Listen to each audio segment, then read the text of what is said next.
오늘 말씀은 낙타와 바늘귀 비유입니다. 잘 하시는 말씀이죠. 교회사에서 가장 강력한 기도의 사람, 또 특별히 마귀와 영적 전쟁의 대표적인 사람은 성 안토니우스라는 인물입니다. 주후 251년, 그러니까 예수님과도 한 300년 차이가 나지 않는 인물이에요. 이집트에서 태어난 사람인데 18살에 부모님이 사고로 죽고 그 당시 200에이커, 그러니까 지금으로 치면 24만 평의 땅 주인이 됩니다. 엄청난 부자가 되죠. 그런데 주님께서 그를 예배 중에 부르셔요. 내 가진 모든 것을 팔아 가난한 자들에게 주고 너는 나를 따르라. 하늘에 보화가 내게 있으리라. 오늘 본문이죠. 이 말씀으로 주님의 부르심에 안토니는 순종하여서 재산을 팔아 다 가난한 사람들에게 나눠줍니다. 그리고 자신은 기도에 투신하는데 무려 20년 동안 동굴에서 기도하고 20년 동안 광야에서 40년을 기도에 헌신합니다. 그런데 이 안토니의 기도가 그 당시에 얼마나 강력했던지 마귀와 사단과 온갖 귀신들이 동굴에 있는 안토니를 두렵게 하고 누르고 막 심지어는 나중에 이 안토니의 생애에 보게 되면 폭력으로, 영적으로 어떻게 폭력이 일어나는지 모르겠지만 피투성이로 동굴에서 엎혀 나오는 게 한두 번이 아니에요. 근데도 안토니는 다시 동굴로 들어가고 사람들이 이제 가면 죽는다고 해도 혼자서 그 어둠 속에서 마귀와 평생을 싸웁니다. 그래서 영적인 엄청난 승리를 이루어내게 되고요. 안토니가 죽고 난 뒤에 안토니의 삶을 사모했던 수많은 젊은이들이 광야로 뛰어들어가서 헌신합니다. 그래서 그때부터 광야에 수도원이 세워지게 됐고요. 안토니는 수도원 운동의 시초, 사막의 교부의 진정한 아버지, 진정한 기도의 영성적인 역사가 무엇인가를 오늘날까지 영향력을 주는 대표적인 기도의 사람으로 자리매김하고 있죠. 안토니의 이 모든 것이 어디서부터 시작되었습니까? 하나님의 부르심에 응답하여 자기의 모든 것을 철저히 비웠기 때문에, 내가 모든 것을 다 버렸기 때문에 완전히 비워지고 버려진 그 빈잔에 하나님은 상상치도 못하는 엄청난 은혜의 역사와 기도의 영성으로 그를 꽉꽉 채우셨다는 겁니다. 예수님 당시에는 이 유대인들 전통에서는 가난한 것도 저주고 병든 것도 저주로 치부되었죠. 그런데 부자, 재물이 많은 것은 하나님의 은총으로 여겨지곤 했습니다. 그걸로 많은 사람을 돕고 나누고 구제할 수 있다라고 믿었기 때문에. 근데 오늘 예수님은 좀 혁명적인 선포를 하시죠. 부자가 천국에 들어가는 것이 낙타가 바늘귀에 들어가는 것보다 더 어렵다는 얘기예요. 제자들도 천국을 사모하면서 주님 쫓아다녔는데 제자들도 깜짝 놀라는 거죠. 충격적인 거죠. 그러면 누가 들어갈 수 있습니까? 이 낙타와 바늘귀 비유는 교회 안 다니는 사람들도 애지간하면 다 알고 있는 아주 유명한 비유입니다. 오늘은 이 비유를 하나님의 일과 사람의 일, 사람의 일과 하나님의 일 두 가지로 나눠서 상고합니다. 첫 번째 한번 따라합시다. 사람의 일. 세 복음서 마태마가 누가복음에 다 나오는 이 비유입니다. 굉장히 중요한 얘기죠. 마태복음에서는 오늘 이 사람을 청년이라고 하고 누가복음에서는 관원이라 하고, 당시 이스라엘에서는 30살이 넘어야 관직에 오를 수 있었기 때문에 종합하게 되면 30이 넘은 부자인 청년 관원이다. 지금이야 뭐 젊은이들이 주식도 하고 능력이 있어가지고 자기 당대에 자기가 큰 재산을 벌 수도 있잖아요. 짧은 시간에. 근데 2000년 전에는 그게 불가능했거든요. 물려받아야만 이런 부자가 될 수 있는 거예요. 종합해 보게 되면 오늘 주인공의 프로필은 유력한 집안에서 태어나서 젊어서부터 부자가 된, 배울 만큼 배워서 일찍이 관직에 오른 앞날이 창창한 젊은이였습니다.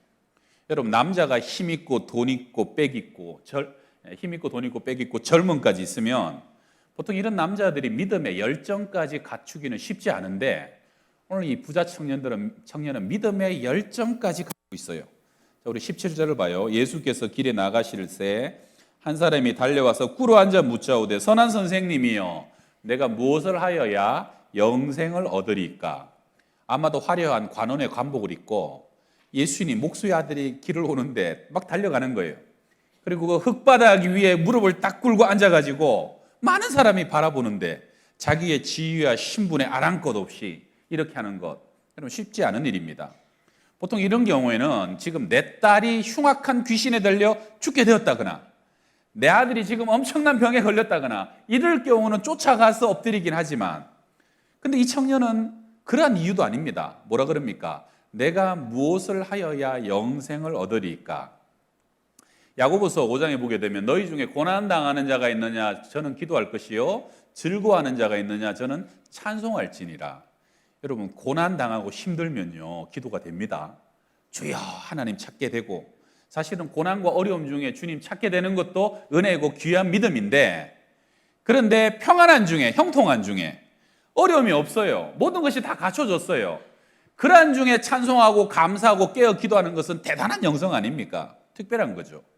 여러분 고3 부모님이 아이 때문에 너무 간절해서 새벽 기도 나오는 것도 귀한 믿음이지만, 지금 자녀가 또 가정적으로 아무런 어려움이 없는데 그럼에도 불구하고 새벽마다 나와서 기도하시고 깨어서 주님께 간구하는 분들이 계셔요. 얼마나 특별한 믿음인지를 모릅니다. 오늘 청년이 그러한 믿음을 갖고 있다는 거예요. 그러니까 이게 범상치 않은 믿음이에요. 이 청년의 믿음을 조금 더 살펴보게 되면 영적 찬스를 놓치지 않아요. 예수님이 오늘 자기가 사는 동네에 오신 것 같아요. 여러분 그 당시에 조금 배운 사람들, 좀 높은 관직의 사람들은 예수님 다 무시했어요. 네가 뭔데 이런 일을 하느냐. 그런데 이 청년은 신분과 행색에 상관없이 저분은 나의 영적인 갈증을 채워줄 수 있는 분이구나, 영적 찬스를 놓치지 않은 거예요. 여러분 영적 찬스에 강하셔야 됩니다. 요번 부흥회 때 은혜 받겠구나, 이번 여름에 저분을 만나면 내가 정말 배울 수 있겠구나. 인물 성경 공부하셔요. 영적 찬스를 놓치지 마세요.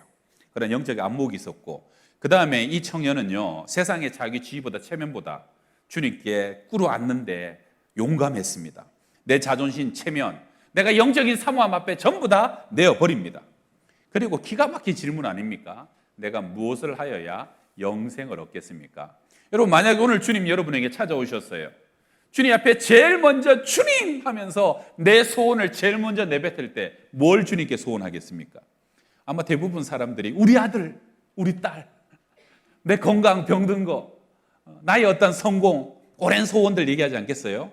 근데 이 청년은 주님 보자마자 내가 무엇을 해야, 어떻게 해야 영생을 얻겠습니까? 귀한 거죠. 주님이 대답하시죠. 살인하지 마라, 간음하지 마라, 도둑질하지 마라, 거짓 증언하지 말고, 속여 빼앗지 말고, 내 부모를 공경하라. 주님, 이것은 제가 어려서부터 다 지켜 행한 것입니다. 여기서 어려서부터라는 것은 유대인들은 12살, 13살 되면 성인식을 하는데, 그때부터는 모든 율법을 지켜 행할 의무가 있는데, 이 청년은 그때 이후로 한 20년 정도 내가 그 모든 것을 다 지켜 빠짐없이 행했습니다라고 고백하고 있는 거예요. 이게 쉬운 일 같습니까? 여러분 예수님 앞에 나 부모 지금까지 공경하며 살았습니다. 나 거짓말 안 했습니다. 나 남의 속여 빼앗고 도둑질한 적 없고, 나 음란하고 간음하지 않았고, 나 깨끗합니다. 양심 안에서 율법 안에서 정죄함이 없습니다. 쉬운 일 아닌 거죠. 그러니까 오늘 21절에 예수께서 그를 보시고 사랑하사 이르시되, 너무 사랑스러운 거예요.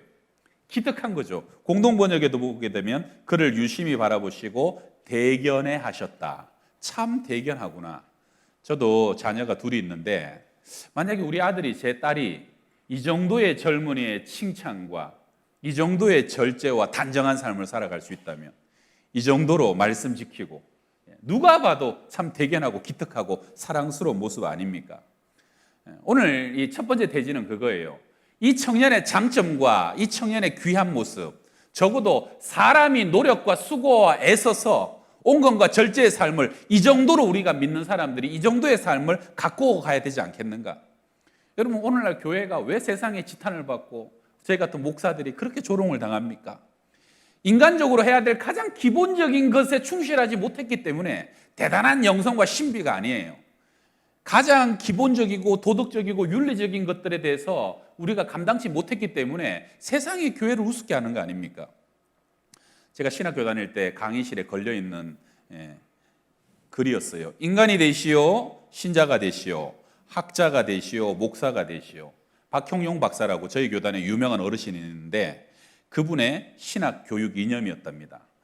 인간이 되시오, 신자가 되시오, 학자가 되시오, 목사가 되시오. 목사가 되기 이전에, 신자가 되기 이전에 사람이 먼저 되라는 말씀 아닙니까? 사도 바울이 예루살렘 공회 앞에서 이렇게 말합니다. 여러분의 형제들아, 오늘까지 나는 범사의 양심을 따라 하나님을 섬겼노라. 여러분, 사실 하나님의 불꽃 같은 눈앞에서 우리가 말씀을 다 지켰다고 얘기할 수 있는 사람은 아무도 없지만, 그러나 사도 바울처럼 내가 적어도 내 양심에 따라 범사에 하나님 앞에서 부끄러운 것이 없도록 오늘까지 하나님을 섬겼다라고 그렇게 고백하는 성도들이 교회에 가득하다면 교회는 세상에 조롱당하지 않을 거예요. 세상에 빼앗겼던 그러한 명예를, 세상에 빼앗던 것들을 다시 찾아올 수 있을 거예요. 우리가 오늘 첫 번째 해야 될 일은 적어도 내 양심 앞에 부끄럽지 않은 성도로서의 삶을 살아가자는 겁니다. 사무엘도 자신의 마지막 고별사를 이렇게 얘기합니다. 내가 누구의 소를 빼앗았느냐, 누구의 나귀를 빼앗았느냐, 누구를 속였느냐, 누구를 압제하였느냐, 눈을 흐리게 하는 뇌물을 받았느냐, 그리하면 내가 그것을 너에게 갚으리라. 그들이 이르되 당신이 우리를 속이지 아니하였고 압제하지 아니하였고 누구의 손에서 아무것도 빼앗은 것이 없나이다. 저는요, 이 사무엘의 이 마지막 은퇴할 때에, 여러분 은퇴할 때 그 어른이 딱 서서 여러분 한번 얘기해 보세요. 내가 누구 거 빼앗았어요? 뇌물을 받았어요? 내가 투명하지 못했어요? 내가 나의 이익을 위해서 불법을 정했어요? 그런 거 하나라도 아는 사람이 있으면 지금 얘기해 보세요. 지금 사무엘이 그 얘기를 하고 있는 거예요. 그랬더니 모든 백성이 당신은 그런 적이 없다고, 당신은 정직하고 투명했고, 당신은 우리가 알기에 흠잡을 데가 없는 사람이라고 그를 인정해 주는 거 아닙니까? 사무엘은 이 당시 입법, 사법, 행정 모든 권세를 다 가진 사람이었어요. 영적 지도자까지. 전혀 견제하는 사람이 없었어요. 근데 사무엘은 정말로 하나님과 사람 앞에 부끄럽지 않은 평생의 사역과 삶을 살아왔다는 것입니다. 여러분 은퇴하실 때, 오랫동안 일했던 직장을 떠날 때 정말로 이러한 칭찬을 들을 수 있는 저와 여러분이 다 되시기를 바랍니다. 그러한 하나님의 교회는 세상 속에서 살아날 거예요. 잃었던 권위와 존경을 다시 되찾게 될 거예요. 이 부자 청년은요, 그런 사람이었습니다. 깨끗하고 정직하고 사랑스럽고 칭찬받는 사람이었다는 겁니다. 오늘부터 우리 교회의 식당의 식사가 다시 시작됩니다. 여러분 많이 그리우셨죠? 저만 기다렸나요? 예. 오늘부터 식사가 다시 시작되는데 저는 이제 주중에 기도하면서 그런 생각이 들었어요. 하나님, 식사가 다시 시작되는데 2년 반, 3년이 걸렸는데 식사가 멈추었다가 다시 시작되는 이 타이밍이 이제 교회에 멈추었던 모든 것들이 다시 시작돼야 될 시간이다. 여러분 어떻게 생각하세요? 여러분 밥을 다시 먹을 때는요, 우리가 모든 것들을 다시 회복할 수 있다는 그런 타이밍이라고 받아들이시길 바랍니다. 그래서 저는 오늘 여러분들 멈춰진 봉사가 있다면 다시 봉사의 자리로 오시기를 초청합니다. 우리 찬양대원 중에 혹시 아직 조금만 더 쉬자, 이제는 찬양하시고, 여러분 아이들을 가르치던 선생님, 교사들, 우리 아이들을 가르치는 선생님들이 제가 알기로 한 30%가 빠졌어요. 코로나 이후에. 다시 아이들에게 돌아가시기를 바랍니다. 우리 기도 정병단들 이빨이 많이 빠졌어요. 예. 다시 기도의 자리와 시간을 지켜주시기를 부탁드리고, 새벽 기도가 코로나 시작되고 한 30-40% 빠졌어요.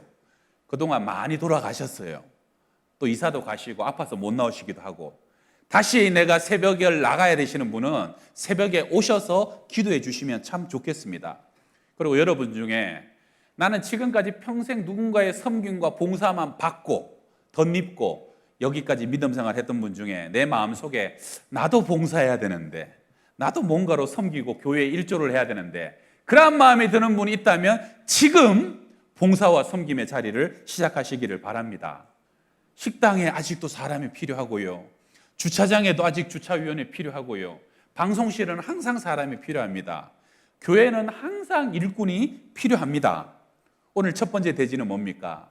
사람이 할 수 있는 것, 내 양심과 생각 안에서 이것 해야 된다라고 계속적으로 뭔가 그 마음에 울림이 있는 것에 사람이 먼저 순종하고 결단하고 행할 때 사람이 할 수 없는 하나님의 기적과 하나님의 능력이 우리 가운데 임하게 된다는 것입니다. 할렐루야. 자, 우리 두 번째 한번 따라 합시다. 하나님의 일. 예수님의 비유는 복음서에 38가지 정도가 정리되어 있는데요, 그 중에 16가지가 재물과 연관된 비유입니다. 예수님의 모든 가르침 중에 10절 중에 3절, 그러니까 3할 정도는 돈과 관련된 가르침입니다. 여러분 기억하셔야 될 것이 예수님이 절대로 돈과 물질에 무관심한 분이 아닙니다. 주님은 우리에게 바른 청지기가 되라, 물질의 종이 되지 말고 물질을 다스리고 우리는 물질의 책임과 사명을 다 해야 된다는 것을 성경에 3할 4할 그렇게 엄청난 비율로 우리에게 가르치신 분이라는 거예요. 오늘 부자와 천국에 관한 말씀도 세상 사람들이 다 아는 비유 아닙니까? 부자가 천국에 들어가는 것이 낙타가 바늘귀로 들어가는 것보다 더 어려운 일이다. 재물과 구원의 연관성, 돈과 구원의 연관성을 분명히 말씀하시는 거예요. 오늘 첫 번째 대지 다음으로 이어지는 말씀이 이제 21절인데 우리 21절, 22절 말씀을 함께 읽어봅니다.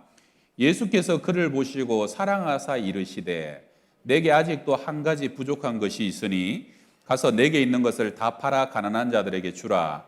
그리하면 하늘에서 보화가 내게 있으리라. 그리고 와서 나를 따르라 하시니 그 사람은 재물이 많은 고로 이 말씀으로 인하여 슬픈 기색을 띠고 근심하며 가니라. 인간적으로 굉장한 모범의 삶을 살았던 청년이었지만 주님이 그를 향하여 새로운 근심, 새로운 부르심을 그에게 제안을 하시고 그는 슬픈 기색을 띠고 주님을 떠나가 버리고 맙니다. 그리고 그 청년이 떠나가고 난 뒤에 주님이 제자들을 불러서 얘들아, 하나님의 나라에 들어가기가 얼마나 어려운지 아냐? 저런 부자가 천국에 가는 것이 낙타가 바늘귀에 들어가는 것보다 더 어렵다. 제자들이 깜짝 놀라죠. 그러면 누가 천국에 갈 수 있습니까? 사실 오늘 본문에서 이 바늘귀를 다른 해석도 있는데 이스라엘에는 이 성문이 크다 보니까 해 뜰 때는 성문을 열었다가 해가 지면 성문을 닫습니다. 그러면 여행 갔다가 늦게 성에 도착한 사람 있잖아요. 그런 사람들을 위해서 이 개구멍처럼 조그만 문을 하나 만들어 놨는데 곳곳에 그것을 바늘귀라고 그래요. 오늘 그림 보여주세요. 바늘귀. 지금도 성지에 가면 저 문을 볼 수가 있어요. 그런데 바늘귀가 저 문이든 조그만 문이든 정말 바늘귀든 사실 큰 달라지는 건 없어요. 낙타는 어떤 문으로도 어떤 구멍으로도 들어갈 수 없기 때문에 오늘 주님이 말씀하신 핵심은 어떻게 하면 영생을 얻습니까? 사람의 힘과 능력으로는 불가능하다. 사람의 능력만으로는 그 천국문에 들어갈 수 없다는 것을 말씀하시는 거예요. 이것은 부자 청년의 첫 번째 질문과도 이어지는데 자, 예수께서 길에 나가실 새 한 사람이 달려와서 꿀 한 잔 묻자오되 선한 선생님 내가 무엇을 하여야 영생을 얻으리까? 이 질문하는 청년의 마음속에 의도가 있어요. 영생은 무엇인가 선한 일을 하는데 무슨 선한 일을 하면 영생에 이르게 될 것이다. 그래서 사실 이 청년은 지금까지 내가 생각하는 그 선이라는 것을 차곡차곡 쌓으면서 흐트러짐 없는 삶을 살아왔기 때문에 이만하면 천국에 갈 만하지 않습니까? 주님 확증해 주세요라고 지금 묻는 거예요. 충분하지 않습니까? 제가 올해 5월에 우리 입교주일에 확증편향이라는 말을 한번 소개한 적이 있었는데 그게 뭐냐면 확증편향, 요새 정치권에서 쓰이는 말이에요. 이미 자기가 결론 다 갖고 있어요. 자기는 이것을 증명하고 싶은 거예요. 그래서 그 확증한 것을 이게 맞지요 하고 얘기하려고 지금 얘기를 하는 것을 확증편향이라고 하는 거죠. 오늘 청년도 확증편향을 갖고 지금까지 내가 영생을 얻기 위해서 내가 살아왔던 방식들, 내가 이만하면 영생 얻기에 합당하지 않습니까? 선한 선생님, 그렇지요 하고 지금 묻는 거예요. 자, 주님의 대답입니다. 예수께서 이르시되 내가 어찌하여 나를 선하다 일컫느냐? 하나님 한 분 외에는 선한 이가 없느니라. 청년의 중심을 꿰뚫고 보신 주님이 다른 대답을 하시죠. 왜 너가 선을 결정하느냐? 선한 것을 결정하는 것은 하나님이고 하나님만이 선한 분이시다.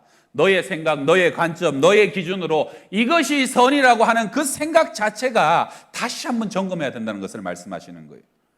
여러분 이런 겁니다. 마리아가 300데나리온의 옥합을 깨뜨려서 예수님 머리에 부었습니다. 가룟 유다가 그걸 보고 뭐라 그럽니까? 왜 허비하느냐? 이걸 팔아가지고 가난한 사람 도와주면 얼마나 좋은 일이냐? 왜 이것을 낭비하느냐? 그때 예수님이 뭐라 그러셔요? 가만 놔두어라. 저가 나의 장사를 예비하고 있다. 저가 내게 좋은 일, 선한 일을 행하고 있느니라. 예수님의 관점과 유다의 관점은 달라요. 여러분 가룟 유다는 3년이나 예수님을 쫓아다녔지만 가룟 유다는 자기 안의 관점, 자기 안의 기준, 자기의 생각을 버리지 않습니다. 메시아는 이렇게 해야 돼. 결국 그는 예수님께 실망합니다. 그래서 예수님을 팔아버리고 그는 가장 저주받는 인생의 길을 걸어가게 되죠.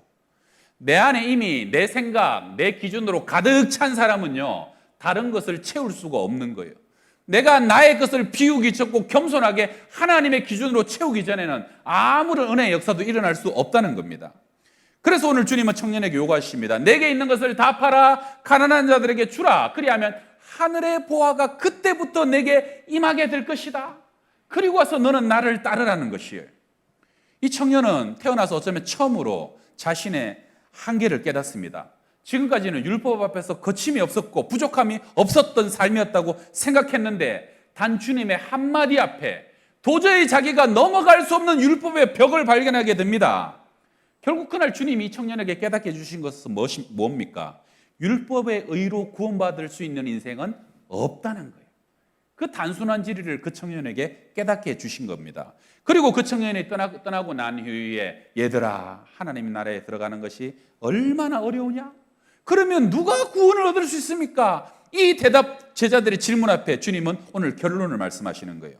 자, 27절 함께 얘기합시다. 27절입니다. 예수께서 그들을 보시며 이르시되 사람으로는 할 수 없으되 하나님으로는 그렇지 아니하니 하나님으로서는 다 하실 수 있느니라. 아멘. 여러분, 영생 천국에 들어가는 것은 결국은 사람의 공로와 노력과 행위로 들어갈 수 없다는 거예요. 하나님의 은혜로만.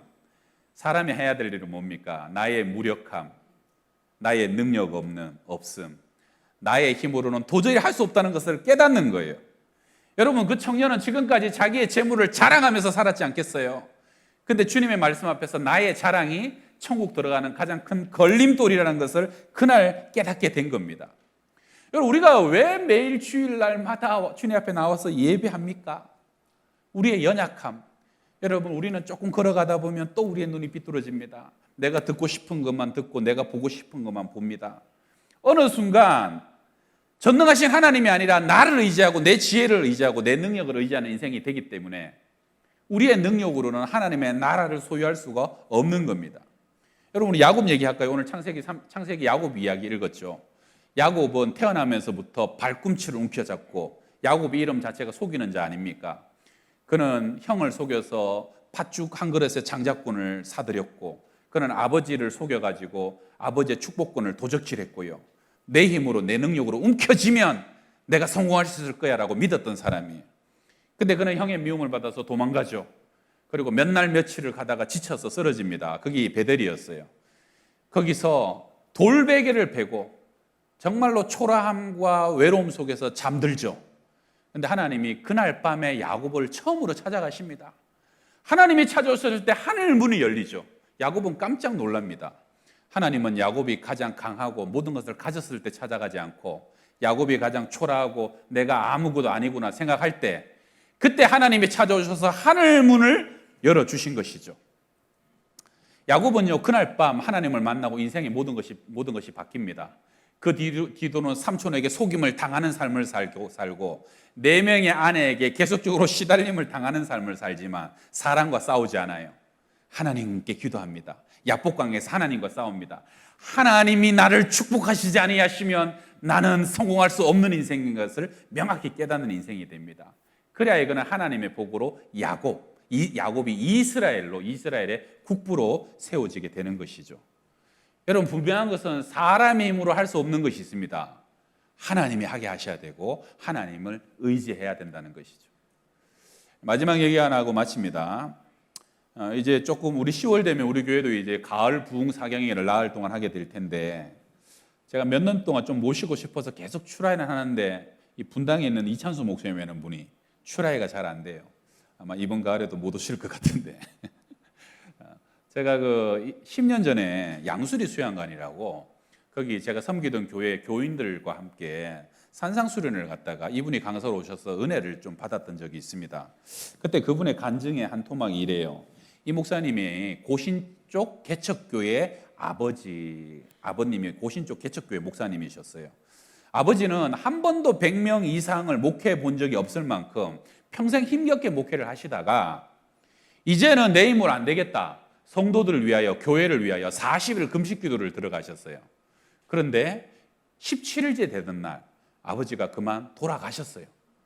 금식 기도하다가 돌아가 버리신 거예요. 평생 목회를 그렇게 정직하게 성실하게 하셨는데 그리고 이제 주님 능력 의지하다가 40일 금식하는데 돌아가시다니 이게 이해가 됩니까? 더 못마땅한 것은 아버지 돌아가시고 난 뒤에 안 그래도 어려운 교회 어머니가 세상에 안 해본 고생이 없는 거예요. 자녀들을 키우고 온 가족이 말 그대로 몰락을 한 거죠.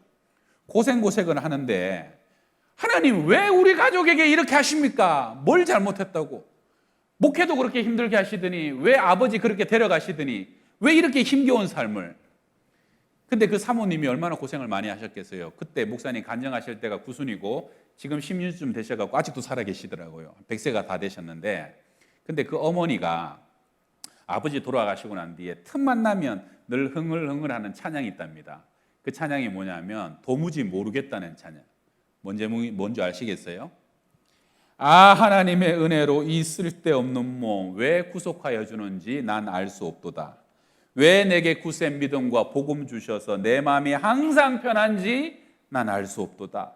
왜 내게 성령 주셔서 내 마음을 감동해 주 예수 믿게 하는지 난 알 수 없도다. 주님 언제 강림하실지 혹 밤에 혹 낮에 주님 만날 그것도 나는 알 수 없도다. 어머니의 고백은 처음부터 끝까지 도무지 모르겠다. 왜 그렇게 힘들게 목회하는 양반을 그렇게 빨리 데려가셨는지, 왜 그 뒤로도 이렇게 힘들고 지질이 어렵고 고통스러운 삶이 우리 자녀들에게 또 나에게 이어지는지 따지고 묻기도 했지만, 그러나 나중에는 따지고 묻고 왜요 하는 그 물음까지 다 포기해버렸답니다. 그리고 마지막 고백이 뭡니까? 아무것도 이해할 수 없고 알 수 없지만 그럼에도 불구하고 내가 믿고 또 의지하는 것이 있으니 하나님이 내 모든 형편을 다 아신다는, 늘 돌보아 주시고 마침내 인도해 주시고 승리하게 하실 것을 나는 확실히 아네. 할렐루야. 그래가지고 그 다음에 하나님이 그 가정에 어떤 일을 행하셨어요? 엄청난 일을 행하고 계신 거 아닙니까? 이 믿음의 고백이 저의 고백, 여러분의 고백, 사람이 할 수 있는 것은 우리가 최선을 다해서 감당하고, 그리고 우리가 할 수 없는 것은 하나님 의지하고, 다 할 수 없고 다 이해할 수 없을지라도 주님 사랑합니다, 주님 의지합니다 고백하는 우리 모두가 될 수 있기를 주의 이름으로 축원합니다. 기도하겠습니다.